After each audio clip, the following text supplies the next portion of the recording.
Hello, hello, hello. Welcome to Drew Tuned. Nah, I'm just kidding. It's just me, Drew. But we did get a package from Hunter Tuned.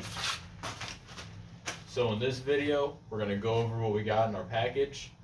And as long as everything goes smoothly, we're going to get what we got in the package in the car and get the car running all in this video.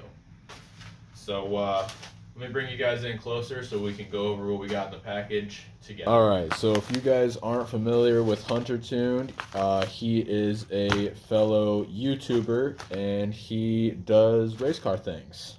I picked up a set of injectors from him. I do believe these are to be LS style Chevrolet injectors. And he repurposes them. They are used.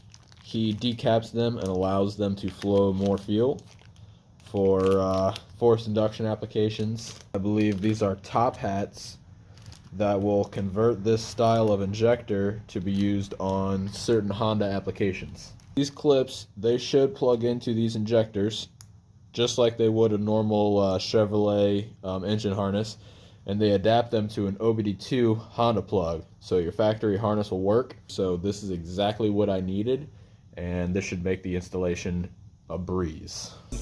Costs 100 G, rose gold, VVVVV. It's a sight to see. Anyways, enough talking. Let's go ahead and get these thrown into the car, and let's see if we can get these to work.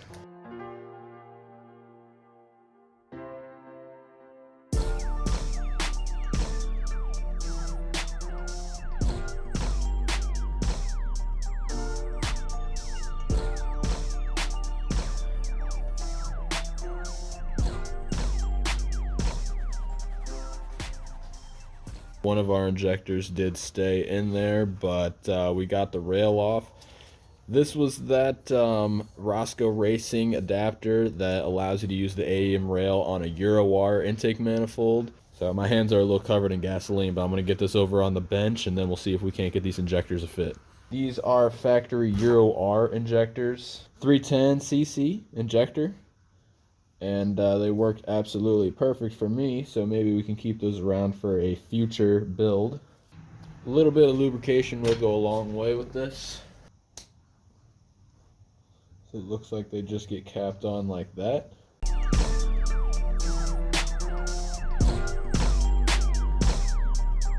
I am going to wait to install the plug-and-play adapter clips until they are on the vehicle, because that may reduce some of the struggle upon installing these.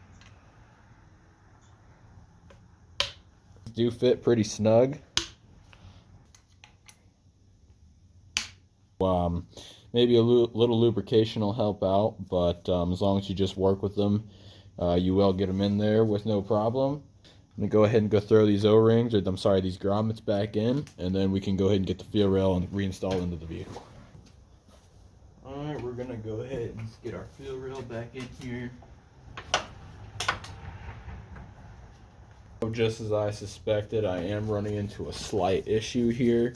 The Roscoe Racing fuel rail adapter, the hardware that it supplied with, I had to actually modify in order to get it to work on the car with the stock injectors. So I had to shave off a little bit at the top of these bolts. And now these are actually too short because the Hunter Tuned injectors are a bit longer than your factory injectors. So I'm not sure how this would work if you had a stock fuel rail still. But I'm going to go ahead and get some aftermarket bolts or some different hardware so that we can get this to work. Long story short, if I never shave those bolts down, this whole apparatus should work correctly. We're just going to use these bolts. The thread pitch is M8 by 125, in case you were wondering. But we're going to go ahead and get this all thrown on now that we have the correct hardware. Right, here are the injectors installed. Now we're going to go ahead and throw on all these clips that adapt the Chevy EV style injector over to a Honda OBD2 plug. So those are just plug and play, they just go right on. Since we are doing the injectors, I figured this is the perfect time to install our new fuel pressure regulator courtesy of AEM. Now, I wouldn't say this is something that I necessarily need, but the AEM style rail is slightly different from the factory rail.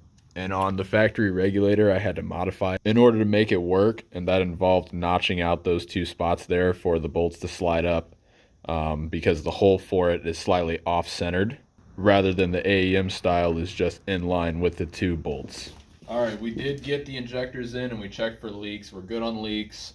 We accidentally tore one of our O-rings, so we were lucky enough to use a spare one off of our other injector. So the car is running on Honda, so I'm going to go in now and change the tune to a 1000cc injector, and I'm going to see if we can start this thing. All right, we got the Honda pulled up here. As you can see, it says stock injector size 310s. That's what we just took out. So we're going to go ahead and put in thousands and click upload. So we're going to try to start it now and see if we can't get the car to run on these injectors.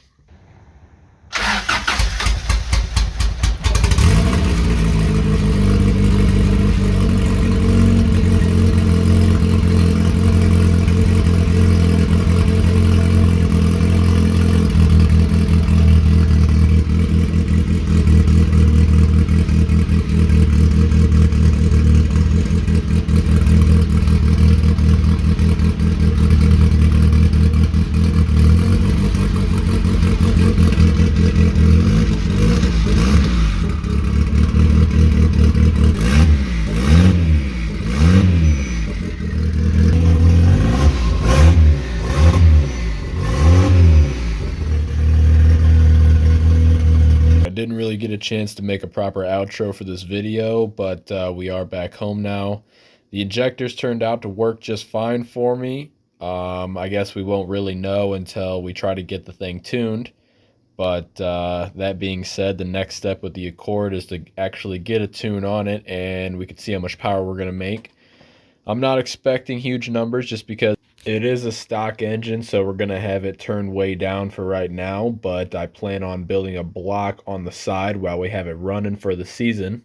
Stay tuned for a video out next week on the first start of Lucas's Civic build. He's doing a D16 Z6, if I'm not mistaken. Rods and pistons with a little turbo. Stay tuned for Chris's Civic build. That'll be out here in a couple weeks. He's doing a K24 bottom end and K20 head. That should make some jam. Other than that, we'll see you in the next one. Remember when I could just take a bitch to win this? But now these hoes say they wanna go to Sicily. But bitch, you must be sick.